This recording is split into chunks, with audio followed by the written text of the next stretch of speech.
This video really drove me crazy when I was a teenager, even obsessed with the face that was half covered, with the other half torn and swollen beyond recognition. I had so many questions in my head at the time, like, who is he? Why does he have this face?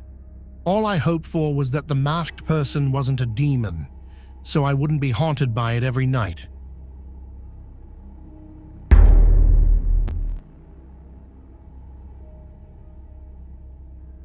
The character I want to mention at the beginning of the video is Esteban Carpio. Esteban Carpio is a name that gained notoriety and captured the attention of many people due to his involvement in high-profile criminal activities. His story intertwines crime, chaos, and the pursuit of justice. Esteban Carpio was born on July 30th, 1978, in Boston, Massachusetts, into a family where his mother, Yvonne Carpio, was a teacher. Because of this, Carpio was raised in a good educational environment thanks to his mother's profession. Although his family was not wealthy, Yvonne always strived to create a stable life for her son, hoping that he would grow up to live a happy life. His childhood years were perhaps the best years of Carpio's life. Although he grew up in a working-class neighborhood in Boston, where issues like violence and crime were not uncommon, Carpio seemed to live a normal life like any other child. In school, Carpio wasn't particularly outstanding, but also didn't have any serious problems with teachers or classmates. Classmates and family members recalled that Carpio was a quiet person who rarely drew attention to himself. However, as he grew older, changes in both his physical and psychological development, as well as his living environment, began to complicate Carpio's life. During his teenage years, Carpio started facing uncontrollable psychological and behavioral issues. Carpio gradually became involved in minor offenses, from theft to vandalism. These seemed like the actions of a misbehaving child that could still be corrected. However, the disregard for these issues and the lack of appropriate attention from family and loved ones led to Carpio's mindset gravitating toward negative influences, especially in a crime-ridden environment. Carpio's mother, who always tried to maintain stability in life, perhaps did not recognize the early warning signs of her son's psychological instability. As an adult, Esteban Carpio chose a relatively modest career as a barber.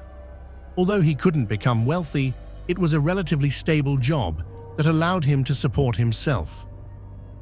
Being a barber gave Carpio the opportunity to integrate into his surrounding community, meeting and interacting with many people.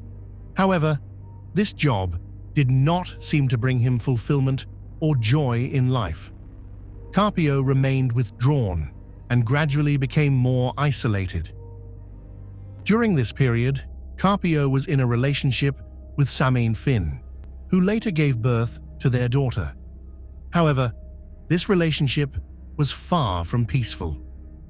According to some sources, Samine Finn had a past involving illegal activities, and their lives seemed to be affected by financial and emotional instability.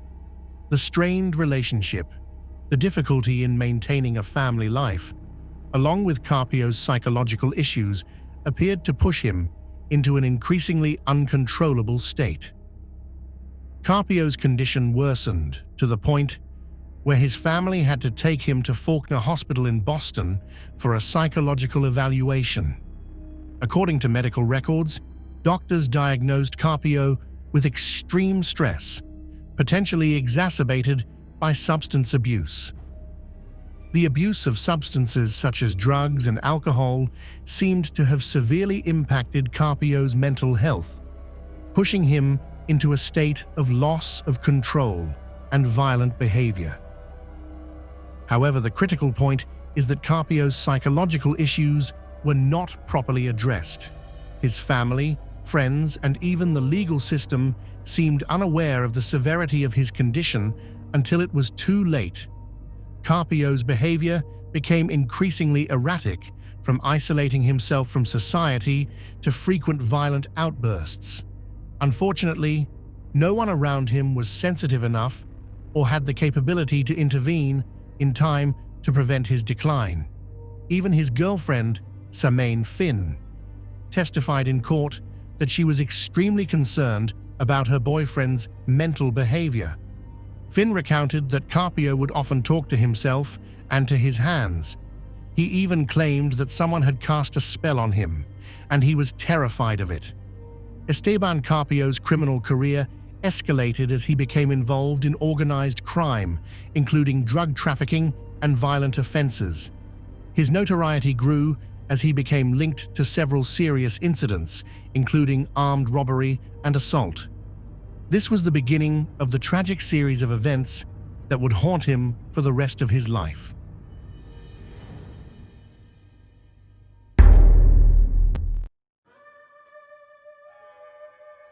On April 17, 2005, Esteban Carpio was arrested for his involvement in the stabbing of 85-year-old Madeline Gatta. This case brought Carpio under the scrutiny of the Providence police, and he was interrogated at the police station about the incident. In the interrogation room, Carpio had a tense conversation with Detective James Allen, who was questioning him about the attack on Gatta. It is possible that the intense questioning and reasoning from Allen pushed Carpio's mental state to the breaking point. The inner demon that had long been restrained was finally unleashed. When another detective left the room to get some water, Carpio quickly seized Allen's gun and shot him dead on the spot. This was an action no one expected, and it made the entire situation incredibly complicated. After killing Allen, Carpio attempted to escape by jumping out of a third-story window at the police station. However, he didn't get far. Only 45 minutes after the murder occurred, Carpio was apprehended by the police. Carpio's actions at this point appeared to be completely irrational. He had lost all control, no longer able to grasp the consequences of his actions. After being arrested, Esteban Carpio was put on trial for first-degree murder. In court, Carpio appeared with severe facial injuries, which sparked much controversy. His family claimed that the police had beaten Carpio after his arrest, and that the injuries on his face were the result of this abuse. However, Providence police officers claimed that the injuries were caused by his fall from the third story and the struggle during his apprehension, as officers tried to subdue the violent and mentally unstable individual. At the trial, Carpio used the defense that he was mentally ill and unable to comprehend his actions at the time of the crime. Every day, I face the facts of what I did and what happened. Additionally, his defense attorneys presented evidence of his history of psychological issues and previous psychiatric evaluations, arguing that Carpio could not be held criminally responsible. However, the prosecution maintained that Carpio was fully aware of his actions and that they were intentional. They also argued that Carpio was using his mental state as a means to avoid punishment. Detective James Allen's wife was present in court that day, and she firmly stated that Carpio's crime was entirely deliberate. The murder of my husband was a cold and deliberate action. The jury found that Esteban Carpio was not insane at the time of the crime. As a result, the jury rejected Carpio's insanity defense and sentenced him to life imprisonment without the possibility of parole. He was also sentenced to 20 years in prison for the assault on Madeline Gatta. This verdict was widely supported by those present at the trial.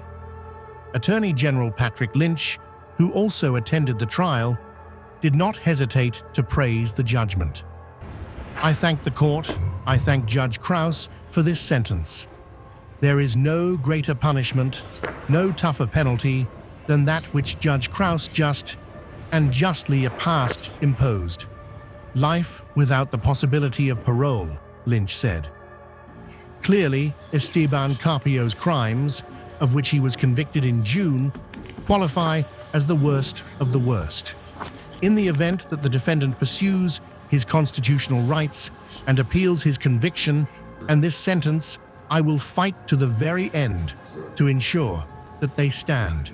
To do any less would dishonor the memory of one of the best officers ever to wear the badge of the Providence Police Department. The case of Esteban Carpio caused a major shock in the local community and across the United States. The death of Detective James Allen, a dedicated police officer and father of 2 daughters, left an unbearable pain for his family and colleagues.